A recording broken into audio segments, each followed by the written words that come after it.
نہ بول سکتا ہے نہ سن سکتا ہے۔ پہلے ہی تلخ زندگی گزارنے والے بھارتی شہری کو بھارتی پنجاب میں سیلاب نے مزید مجبور بنا دیا۔ سیلابی پانی میں ڈوبتے بہتے گونگا اور بہرا بھارتی شہری پاکستانی قصور کی حدود میں داخل ہو گیا۔ پاکستانی افواج نے اسے بچایا اور ایدھی سینٹر کے حوالے کر دیا۔ آئیے آپ کو اس خوش قسمت لیکن بدقسمت بھارتی شہری سے ملواتے ہیں۔ السلام علیکم جی، آپ دیکھ رہے ہیں جے این این اور میں ہوں طیب سلہڑی۔ ناظرین، بھارت کی جانب سے جو پانی چھوڑا گیا ہے دریائے ستلج سے میں جو سیلابی ریلا آیا، وہاں سے بھارتی شہری جو ہے وہ پانی میں بہہ کے پاکستان آ گیا ہے۔ ابھی یہ اس وقت ایدھی سینٹر میں موجود ہے اور ایدھی سینٹر کے جو ان کی کیئر کارڈ ہے عادل صاحب ہمارے ساتھ موجود ہیں، ان سے جانتے ہیں کہ یہ ان کے پاس کس طرح سے آیا اور تمام تر جو واقعہ ہے کیسے پیش آیا۔ ان سے بات کرتے ہیں۔ السلام علیکم۔ وعلیکم السلام جی۔ اچھا بتائیے گا کہ آپ کو یہ کس طرح سے ملے ہیں اور یہ ساری سٹوری کیا ہے؟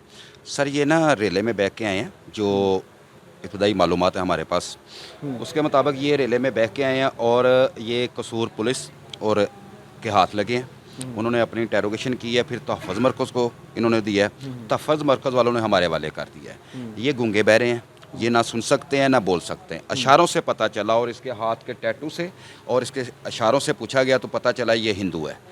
ٹھیک ہے، پہلے نماز کا سائن دیا گیا، اس نے کہا نہیں۔ پھر اس کو میں نے تلک لگانے کا سائن دیا، کیسے تلک لگانے کا سائن دیا تو اس نے کہا ہاں اوکے ٹھیک ہے۔ پھر اس کو پاکستانی پرچم دکھایا گیا اور انڈیا کا پرچم دکھایا گیا تو اس نے انڈیا کے پرچم کو یس کیا، مطلب کہ اس نے اس چیز کو ویریفائی کیا کہ میں انڈیا سے جی۔ اس کے بعد اب اس کا کیا مزید کیا پروسیجر ہونے جا رہا ہے؟ کب تک یہ رہیں گے؟ کوئی انڈیا کی جانب سے بھی کوئی رابطہ کیا گیا ہے یا اس چیز کو پتہ چلا ابھی تک؟ ابھی تک سر کوئی کیوں نہیں ملا، لیکن کوشش جاری ہے۔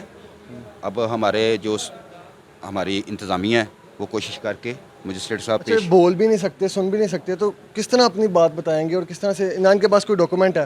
سر یہ کچھ لوگ آپ لوگوں کے تھرو یہ میڈیا پہ چل رہا ہے، کوئی نہ کوئی رابطہ نکل آئے گا انشاءاللہ تعالیٰ کو اللہ تعالیٰ بہتر کرے گا ان کے لیے۔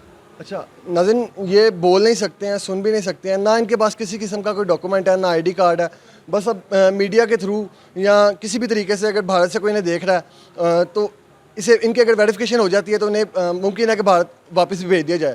مزید اپڈیٹس کے لیے ہمارے ساتھ رہیے اللہ نے کے بعد۔ نام نہیں بتا سکتا، علاقہ نہیں بتا سکتا، البتہ اشاروں سے سوالات کا جواب دیتے ہوئے اتنا ضرور بتا دیا کہ وہ چڑھتے پنجاب میں رہتے ہیں، شادی شدہ ہیں، ان کی بیوی حیات ہیں، ان کے 8 بچے ہیں، شناختی کارڈ بھی سیلاب میں بہہ گیا۔ بزرگ بھارتی شہری نے اشاروں کی زبان میں قدرتی آفت کی دہشت کو بیان کرنے کی کوشش کی۔ الفاظ نہ تھے تو ہم قہر سمجھ نہ سکے، البتہ یہ بات ضرور سمجھ آئی کہ بزرگ شہری سیلاب میں بہہ کر پاکستان پہنچ گئے اور ان کے بیوی بچے بھارت میں رہ گئے۔